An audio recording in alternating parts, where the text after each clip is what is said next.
Hello everyone, my name's Zenitsu, and I'm back with another Digimon deck profile video. So today I'm going to be taking a look at EX06, and EX6 offers us lots of new and powerful tools in order to build and iterate on some new and existing decks. And today's deck I'm going to be taking a look at is going to be the latest iteration of the Mastemon deck. So Mastemon is still the same classic DNA deck that we all know and love. It, compared to a lot of other DNA decks, is a little bit unconventional when it comes to its ratios, but that's okay because what Mastemon gained more than makes up for some of its ratio shortcomings. It's still playing around with a toolbox of different abilities to be able to handle lots of different situations, with more tools being added to that toolbox, like the new level 5s being able to actually help set up the tamer, which is really important to be able to use our tamers to help with our DNAs, on top of the fact that the deck really didn't have that before, so that's definitely a huge boon. Playing one Mastemon also means that she's going to be most likely spawning a level 5, and because of how the new ASA DNA works, setting up that level 5 means that we can potentially go up into a new level 6. And the tamers work really nicely in tandem with each other between the new Mirai and the old Mirai, to be able to have the deck be able to catch up if it's ever falling behind. It's just the deck does come with a couple of weaknesses, where keeping a level 5 on the field in order to DNA with can be a little bit on the challenging side, and if they're able to get rid of our level 5 before we can DNA, then that obviously stops the DNA play, especially if we're not set up, and the deck isn't necessarily the quickest when it comes to its overall setup. The level 5s also aren't the strongest, and because of their stat line, it makes them more vulnerable to removal compared to most other level 5s, and the protection isn't necessarily the strongest in terms of what Mastemon is working with compared to a lot of other decks, and the fact that the increase in good protections means that our removal isn't necessarily going to be the most impactful at times, which could be quite unfortunate because her whole idea is just try to remove the Digimon, because she doesn't have a whole lot of ways to actually increase her overall DP, so it's not like she can hit over bigger walls, especially those that are invincible or semi-invincible. But the deck is still a really fun and powerful deck, and it kind of is like a steamroll deck, where if you're able to set up and you're able to get your control flow going, it's going to be really hard for the opponents to stop it. So with all that said and done, let's just dive right into the deck profile and see what we're working with. Starting off with the Digitamas, I am going to be running a yellow base, and you could kind of just play whatever eggs you feel like you want to. I'm just going to be electing to try to use some that help us draw cards, so I'm going to be running 4 copies of the BT14 Tokomon, because when cards are added into our security stack, that's how we're going to be drawing cards, and, well, because we're part yellow, we have plenty of ways to add cards to our security stack. Then I'm also going to be running 1 copy of the BT11 Tokomon, because it has good synergy with Angels, Archangels, and Fallen Angels, which is what the majority of this deck is all about. Then when it comes to the level 3s, I'm actually going to be running Patamons. So Patamon is a really fantastic Digimon for this deck, because the BT14 one plays off of vaccines, and all of the level 4s that we're going to be playing is a primary target for the BT14 Patamon to digivolve into out of our security for free at the start of our main phase. Then its inheritable ability does see itself digivolve, and we get to gain a memory when we're going to be doing this, and on subsequent turns, if it's just in our inheritable, that extra memory can help extend some plays. And the other Patamon, which is going to be the Promo Patamon, is a pretty good search engine card. It's not necessarily the greatest because it's not checking the top cards of our deck, but it's allowing us to be able to look at our security to assess what's in there and potentially be able to use cards that are in our security, also acting as another way to take and put cards into our security. on top of the fact that its inheritable ability isn't necessarily too shabby either at just giving all of the opponent's security Digimon minus 2000, so when our Mastemons are swinging into the security, it's going to hit even harder, so that way it's easier for our Digimon to live. Then when it comes to the level 4s, I'm going to be running some Gatomons. So Gatomon is a pretty fantastic card from the starter deck still because it has that all-important end of turn inheritable ability to allow us to DNA Digivolve in case we don't necessarily have our Tamers set up, so we could still try to make our plays that much more efficient. Then this Gatomon is also going to be the searcher or digger for the deck because it has the ability to just check the top 3, and we get to add a yellow and a purple Digimon card from among them into our hand, which is just really good because everything in the deck is basically yellow or purple. And she even has a nice ability to help our overall tempo because during our turn, when this Digimon would Digivolve into an Archangel or Fallen Angel, then we get to reduce the memory cost of that Digivolution by 2, so we could try to easily go up into our higher stage Digimon to line up that DNA play. And the EX06 Gatomon is not necessarily as good, but she's still really decent at making sure that we could try to find all of our parts and pieces because of her on-play and when Digivolving ability, where we get to check the top 3 cards of our deck for an Angel, Archangel, and Fallen Angel, while also being able to dig out our Tamer. Then she even has a nice inheritable when attacking ability of giving one of the opponent's Digimon minus 2000 DP for a little bit added extra control.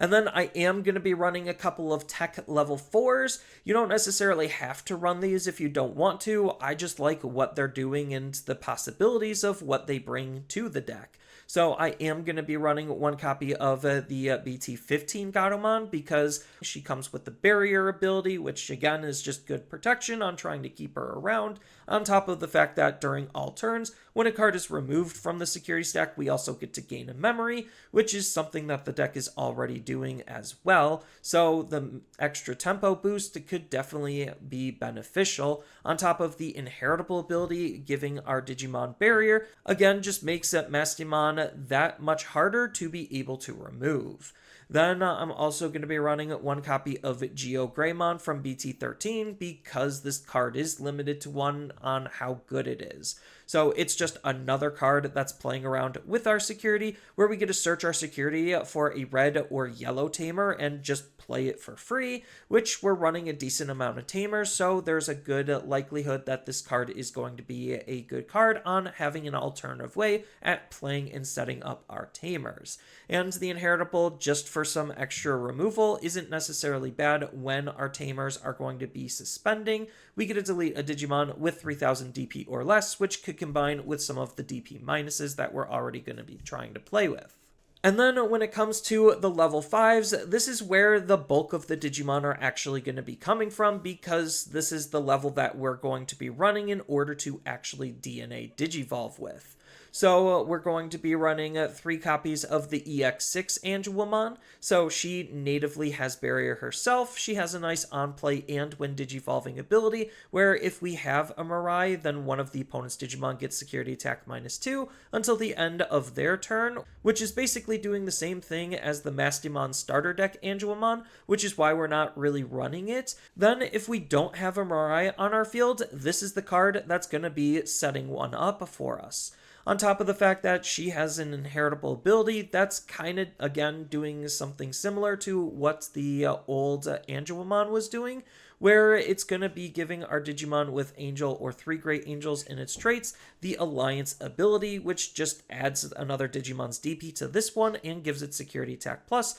so this is where the majority of the damage is going to be coming from. Then when it comes to some actual defensive lines of play, I'm still going to be running 3 copies of the BT11 Angelwomon because her inheritable ability gives all of our Digimon with Angel, Archangel, or Fallen Angel in their traits blocker as long as we have a purple Digimon in play, which our high-level Digimon is 2 colors, which meets the requirements. Then when it comes to what this card is doing more specifically when we're using her, she has a when digivolving ability to search our security stack for an angel, archangel, or fallen angel in its traits, so it's just another consistency tool looking through our security. And she also has a nice ability where during your turn, once per turn, when you play a Lady Devimon or a Mirai, we also get a gain 1 memory, which makes utilizing those cards a little bit more efficiently as well. Then when it comes to the Lady Devimons, they're kind of just mirroring what we want our Angelmons to doing and the ratios that we're going to be running them in, because we need to have both Lady Devimon and Angelmon in order to DNA with. So I'm going to be running 3 copies of the EX06 Lady Devimon. She natively has Retaliation, and that on play and when digivolving ability to basically set up a Mirai if we don't have one. This one's coming from our trash, which if we can get our Mirai in our trash or she just ends up there, that's pretty good on being able to reuse them. Then if we do have a Mirai on our field, we just get to delete one of the opponent's level 4 or lower Digimon. And her all turns ability gives our Digimon with Angel or 7 Great Demon Lords in their traits the Scapegoat ability, so that way it's just adding even more protection to our Mastemon, so we could try to keep it around as best as we can. Then I'm also still going to be running 3 copies of the BT11 Lady Devimon. So this is allowing us to discard a card from our hand, so we could set up whatever we need in our trash, and if we do, we get to return a Mirai or a card with Angel, Archangel, or Fallen Angel in its traits from our trash into our hand, acting as a good recycler in case we need to use a specific part or piece that we're missing that's in our trash. Then on top of that, she also has a nice ability that's kind of mirroring the BT11 Angelmon, allowing us to gain a memory when we're going to be playing an Angelmon or Mirai. Then we also have a nice inheritable ability where during the opponent's turn, when you have a yellow Digimon in play, all of your Digimon that are angels, archangels, or fallen angels will also gain retaliation to add some even more removal or de-incentivization for the opponent stopping the attack or attacking into our Digimon. And then the last 2 level 5s of the deck are another tech spot, so you could kind of just be whatever you want them to be. But I do know that the deck wants to sit on level 5s, which gives us easy access at utilizing the 2 copies of Raiji Ludamon to stick it underneath for a low cost of 2, and also gain a goading ability to force one of their Digimon that's already on the field to attack at the start of their main phase, which could line up our DNA plays. On top of the fact that the added protection that it's giving our level 5s, especially because they're really weak and they don't always have the best protections, is really nice because its all turns ability prevents the Digimon from being deleted other than by our own effects, at the low cost of discarding this card from its inheritable sources. And when it comes to the level 6s, the DNA that we're going to be acing with, which is why the Raiji is actually pretty decent, is going to be the 3 copies of Mastemon Ace that we're going to be running. So she does have that hand counter blasted DNA Digivolution, utilizing an Angelmon and Lady Devimon, so we just put the other one into its source when the opponent's Digimon's attacking, and then we can Digivolve for free on the opponent's turn. Or if we want, we could just DNA normally, utilizing a purple and a yellow level 5 Digimon. So this card, it's on play and when Digivolving ability, lets us play out a level 5 or lower Digimon with Angel, Archangel, or Fallen Angel from our hand or trash for free, which means we're not digging around our security to use it, and it just gives us easier access at playing out level 5 Digimon, which could then be used for another DNA or another potential ace. But if we also DNA to this Digimon, then it's basically a Chaos Degradation, where we get to place one other Digimon at the top or bottom of their owner's security stack and trash the top card from the owner's security until they have 4 left. So against recovery heavy decks, it also can trash multiple cards to put them in a lower amount of security than they might want, not triggering their abilities, which is pretty useful. Then the only other level 6 Digimon that I'm choosing to run in this build is going to be the old starter deck Mastemon, because she's still really good, her stats are fine, and she also has that same DNA Digivolution, which is how we're going to be using this card 9 out of 10 times. And when we Digivolve up into her, we get to place a yellow or purple card from our trash to the bottom of our security stack face down, which is pretty nice, allowing us to try to rig our security while also gaining the benefit of, if we DNA Digivolve, then we also get to search our security and play a level 5 or lower card from among it for free. So it can help spawn an extra body, just like the Mastemon Ace, to gain access at being able to potentially line up another DNA or another Ace play. Then she also has an all turns ability, which is pretty decent removal, where when we play another Digimon using an effect, we get to delete one of the opponent's Digimon whose level is equal to or lower than the Digimon we just played. So we can try to remove some of the opponent's mid to low level Digimon, and we do have ways to be able to extend the reach of this ability, utilizing one of the tamers that we got in BT16, which is going to be 2 copies of Cody and TK. So Cody in TK has this really powerful ability that triggers during your turn when a Digimon digivolves into a black or yellow Digimon. Then we get to suspend this tamer, gain a memory, but the part that's comboing with our Mastemon from the starter deck is if we DNA Digivolve, then we get to de-Digivolve one of the opponent's Digimon